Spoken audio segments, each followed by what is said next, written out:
दोस्तों कैसे हैं आप लोग। उम्मीद करते हैं कि आप सब अच्छे ही होंगे।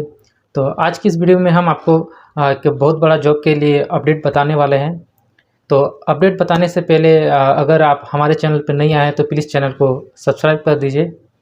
और जॉब का अपडेट को बताने से पहले और एक चीज़ बताएंगे कि अगर जॉब का कोई भी फॉर्म आप भरते हैं तो उससे सबसे ज़्यादा इम्पोर्टेंट क्या होता है कि आप फॉर्म को सही तरीके से कैसे आपको फिल करना है, ये मोस्ट इम्पोर्टेंट होता है।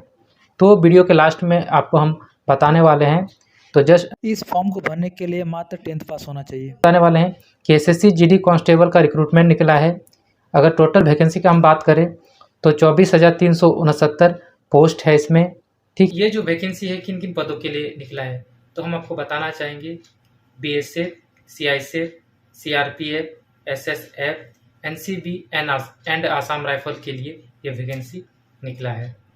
इसका फॉर्म भरने का जो डेट है वो 27 अक्टूबर से स्टार्ट हो चुका है और इसका जो लास्ट डेट है 30 नवंबर को।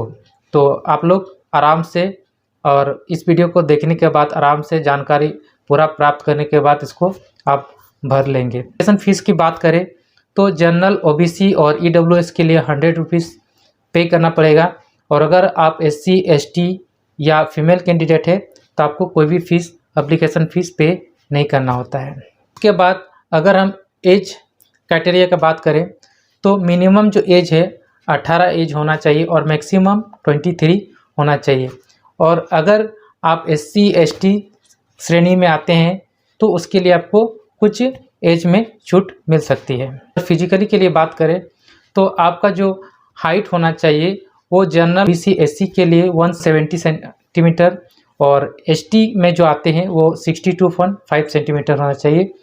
और फीमेल कैंडिडेट के लिए 157 चाहिए और फीमेल एसटी कैंडिडेट के लिए 150 सेंटीमीटर होना चाहिए। और अगर चेस्ट की हम बात करें तो जनरल और ओबीसी, एससी श्रेणी में जो आते हैं उनके लिए 80 से 85 होना चाहिए और एसटी कैंडिडेट में जो आते हैं उनका 176 से 80 सेंटीमीटर होना चाहिए। और लड़के लिए चेस्ट नॉन अवेलेबल है। इसका जो पहले है वो फर्स्ट आपका रनिंग होगा। अगर हम जनरल और एसटी, एससी आपको 5 किलोमीटर 24 मिनट के अंदर में आपको कंप्लीट करना होगा। और वही अगर फीमेल कैंडिडेट के लिए बात करें, चाहे वो एसटी, एससी या जनरल के 1.6 किलोमीटर 8.5 मिनट के अंदर में कंप्लीट करना होगा। ये जो था वो बेसिक डिटेल्स मैंने आपको बता दिया है।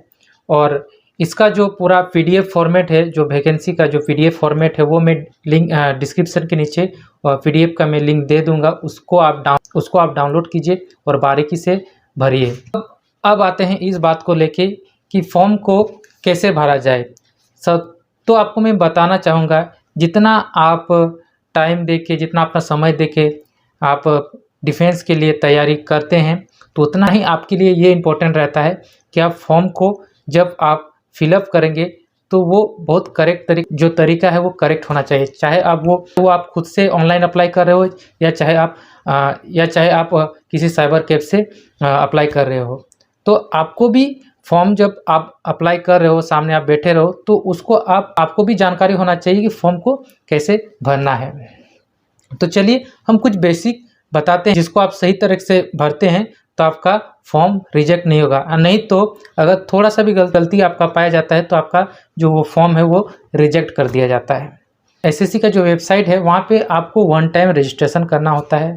जब आप 1 टाइम रजिस्ट्रेशन करते हैं तो आप उस आईडी से आप एसएससी का कोई भी वैकेंसी निकलता है तो आप उस एक आईडी से जो रजिस्ट्रेशन नंबर रहता है उसी का नंबर और पासवर्ड आपको मिलता है, उसी से आप एसएससी का कोई भी फॉर्म निकलता है तो आप अप्लाई कर सकते हैं। लेकिन ध्यान देने वाला बात यह है, जब आप फर्स्ट टाइम रजिस्ट्रेशन कर रहे हैं तो आप जो बेसिक डिटेल्स वहाँ पे फिल करते हैं वो करेक्ट होना चाहिए। वो मैं क्यों बोल रहा हूँ, क्योंकि आप जब एक बार फॉर्म को रजिस्ट्रेशन कर लेते हैं अपना बेसिक डिटेल्स के साथ, अगर वहाँ पे कोई भी आप गलती से भर देते हैं तो बाद में आपका कोई करेक्शन नहीं होगा। आपको उसको बाद में करेक्शन करने के लिए या तो आपको दूसरा आईडी से नया आपको बनाना होगा या तो आपको उसमें कोई भी डिटेल्स अगर गलत हो जाता है तो उसको करेक्शन करने के लिए आपको एसएससी के ऑफिस तक दौड़ना पड़ेगा। तो ऐसा ना हो, आपका बेसिक जो डिटेल्स है उसको अच्छा से भरे इम्पोर्टेंट ये है कि आपका जो मेल आईडी और मोबाइल नंबर यूज़ करते हैं वो आपका दोनों चालू होना चाहिए। ये आपका पहला इम्पोर्टेंट है। दूसरी बात है, जब आप कोई भी वैकेंसी भरते हैं एसएससी में, तो उसका सबसे ज़्यादा जो गलती देखा जाता है वो है फ़ोटो और सिग्नेचर को अपलोड करने के टाइम। फ़ोटो जो उसमें आपका नेम और जिस दिन आप फ़ोटो खिंचवाते हैं तो वो डेट उस पर मेंशन होना चाहिए। इसमें क्या है कि आपका जो फॉर्म है वो रिजेक्ट नहीं होता है। कई बार आप एक प्लेन फ़ोटो उसमें अपलोड करते हैं, उसमें नेम और जिस दिन आप फ़ोटो खिंचाते हैं तो वो डेट उसमें मेंशन नहीं होता है, तो इस कारण से अधिकतर स्टूडेंट का जो फॉर्म है वो रिजेक्ट हो जाता है। उसके बाद सिग्नेचर में कोई ब्लर नहीं होना चाहिए। सिग्नेचर 20 KB के अंदर में होना चाहिए। तो वो आपको याद रहे कि वो स्कैनिंग बहुत अच्छा तरीके होना चाहिए। तो आप जब फ़ोटो को अपलोड करते हैं तो वो 2 चीज़ आपको अच्छा से करना है। फ़ोटो 50 KB तक के अंदर में होना चाहिए, सिग्नेचर 20 KB तक के अंदर में होना चाहिए और फ़ोटो में आपका नेम और डेट मेंशन होना चाहिए जिस दिन आप फ़ोटो को खिंचवाते हैं। तो ये आपको इम्पोर्टेंट रखना है। इन्हीं के कारण ज़्यादातर बच्चों का फॉर्म रिजेक्ट हो जाता है। तो आई होप ये जानकारी आप लोग को अच्छी लगी होगी। और जो भी स्टूडेंट अगर फॉर्म को अप्लाई करने में कोई दिक्कत हो रहा है तो डिस्क्रिप्शन बॉक्स में मेरा नंबर है, आप हमें कांटेक्ट कर सकते हैं, या तो आप फॉर्म अप्लाई करने के लिए हमें कांटेक्ट कर सकते हैं। हम आपका फॉर्म को भरने में मदद करेंगे, या तो हम खुद फ्री रहेंगे तो डॉक्यूमेंट्स आपको शेयर करना होगा, मैं आपका फॉर्म को फुलफ़िल कर दूंगा।